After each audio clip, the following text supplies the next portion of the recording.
अगर आप भी चाहते हैं नए वीडियो एवं नए ऑडियो देखने एवं सुनने के लिए तो हमारे गोल्ड स्टूडियो चैनल को सब्सक्राइब जरूर करें एवं बेल आइकन दबाना ना भूलें।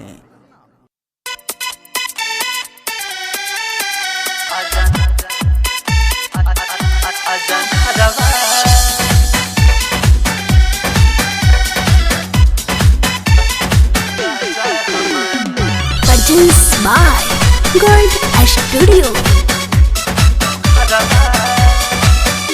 छागहिल बकहरी बदरिया कब अइब तू सुन सबरिया।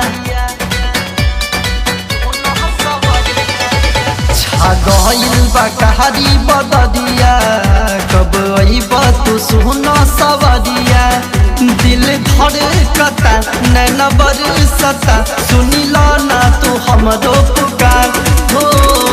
आजा नए राजा हमार तू खराबा, आजा नए राजा हमार तू खराबा, आजा नए पिया हमार तू खराबा, आजा नए सैया हमार तू खराबा।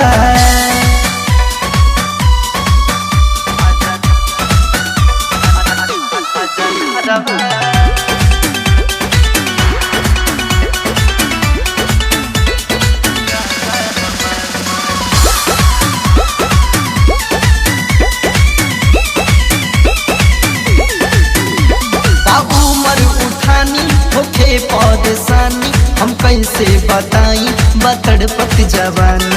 ई बरखा के दिनवा में चमके बिजुरिया दिल में आग लागल बस ना सबरिया। उमर उठानी होखे परेशानी हम कैसे बताई ई तड़पत जवानी। ई बरखा के दिनवा में चमके बिजुरिया दिल में आग लागल बस ना सबरिया। जल्दी भली नहीं राजधानी आग लागल बचल जवानी। दिल धड़कता नैन बरसता सुनिला ना तू हमरो पुकार हो। आजा नए राजा हमार तू खराबा, आजा नए सैया हमार तू खराबा, आजा नए राजा हमार तू खराबा, आजा नए पिया हमार तू खराबा।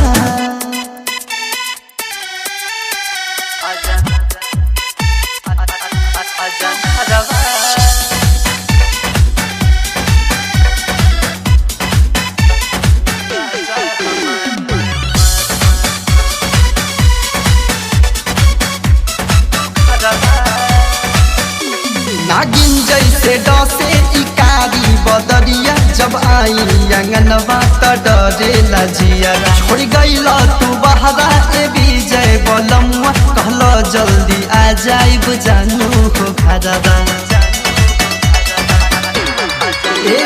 नागिन जैसे डसे इकारी बदरिया जब आई अंगनवा त डरेला जिया। छोड़ गईला तू बहरा ए विजय बलमुआ कहला जल्दी आ जाइब जानू हो घरवा।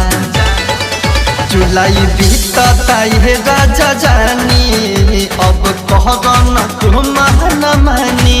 सावन बरसता नैन तरसता सुनिला ना तू हमरो पुकार हो। आजा नए राजा हमार तू खराबा, आजा नए सैया हमार तू खराबा, आजा नए राजा हमार तू खराबा, आजा नए पिया हमार तू खराबा। गइल बकहरी बदरिया कब अइब तू सुन सबरिया। अखिया रोवता दिलवा धड़कता सुनिला ना तू हमरो पुकार हो। आजा नए राजा हमार तू खराबा, आजा नए राजा हमार तू खराबा, आजा नए पिया हमार तू खराबा, आजा नए सैया हमार तू खराबा। आजा ना